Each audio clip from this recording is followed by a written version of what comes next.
What's up guys, Chaz with Side Hustle Pros here, bringing you another edition of Hey Chaz. This is the series where I take on your questions and answer them. These are based on my personal opinions, my personal experiences, so if you do not agree, that's okay. There are so many options and opinions and methods out there, so the goal for you should be to watch all kinds of different videos, absorb all the information you can, and decide what's going to be best for you and your business.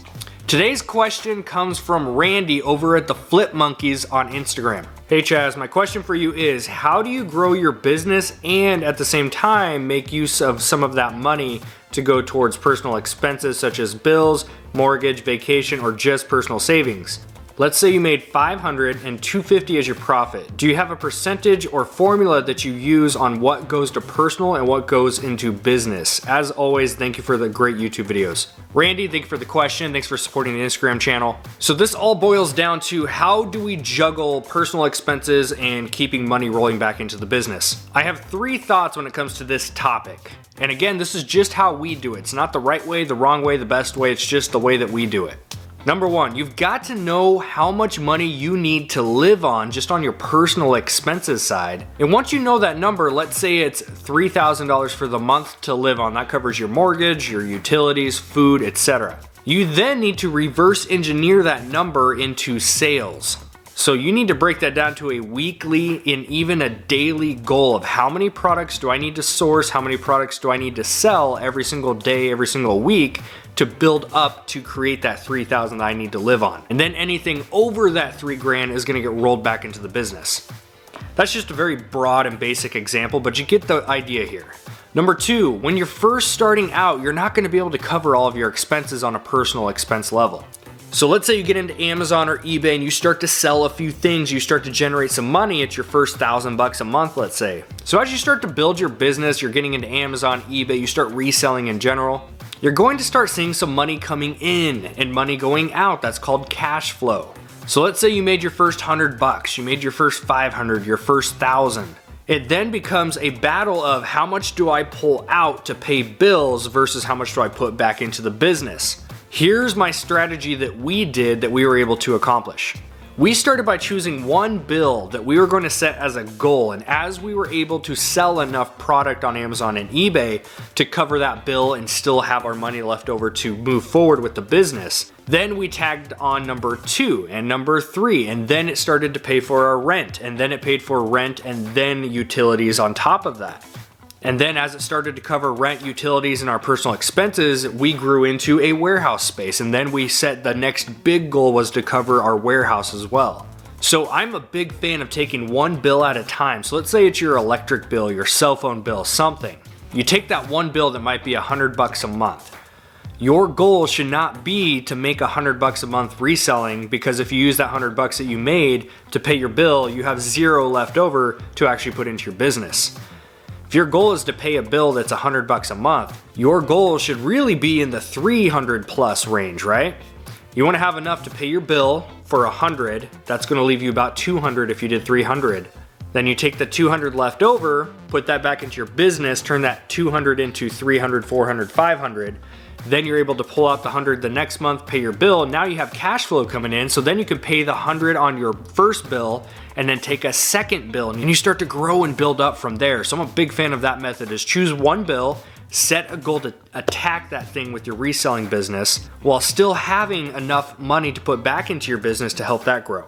So instead of getting overwhelmed by thinking about all of your bills and the grand total of what those might be, and then looking at your reselling business and asking how is it going to pay for all my bills and be able to still invest my money back into the business, just break it down. It's like any other goal in life. If you know you want to lose 100 pounds within a year, you don't focus on the big picture being I want to lose 100 pounds in a year. That's super overwhelming. What you do is break it down, because if you break down 100 pounds in a year, that comes down to 2 pounds per week.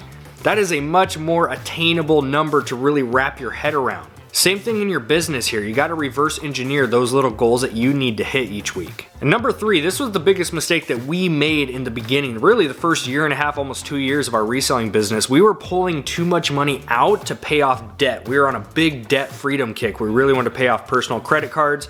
We wanted to pay off old debts. So a lot of our income that we made from reselling those first 2 years, we were taking so much out and paying off debt. And while we were able to pay off a large amount of debt, and that was great, we kept running into this issue of being limited on capital, limited on sales. We continue hitting the same sales number month after month.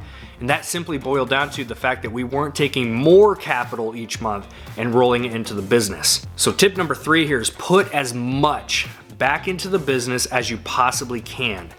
If you currently have a job or other streams of income that can pay for your personal expenses, I would much rather you hold on to that while your reselling business snowballs to a larger level to where you can quit that job or whatever you want to get rid of in your life and focus on your reselling. I would much rather you get your reselling to be such a larger amount of cash flow that it's not going to hinder you when you cancel out those other streams. I'm also a big fan of multiple incomes, diversifying, right? Never putting your eggs in one basket. So that's one thing to kind of keep in mind here is if I can go back in time, I would have held on to my old job just a little bit longer so I can work on building my reselling business to a larger cash flow amount. Rather than quitting too soon, jumping into reselling, and all of a sudden I'm continuously finding I was capped on my sales each month. I was continuing to be capped on my amount of capital I was able to spend. Because again, if we had a $5,000 month in sales and out of that $5,000 after fees and shipping, we took home $3,000,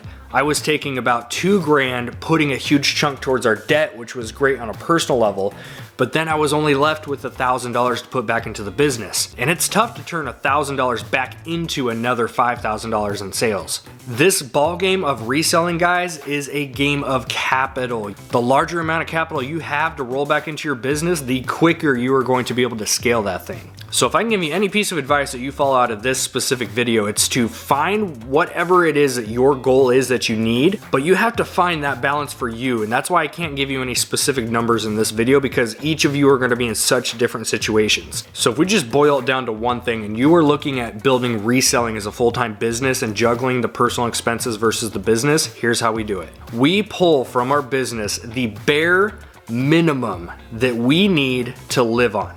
We pay our utilities, we pay for our warehouse space, we pay for our food and our gas. Every dime after that I can squeeze out, it is right back into our business, because I look at the mistake that we made from not rolling 100% of our capital back into the business for the first 2 years to now really wanting to scale this thing from a 6-figure to a 7-figure business.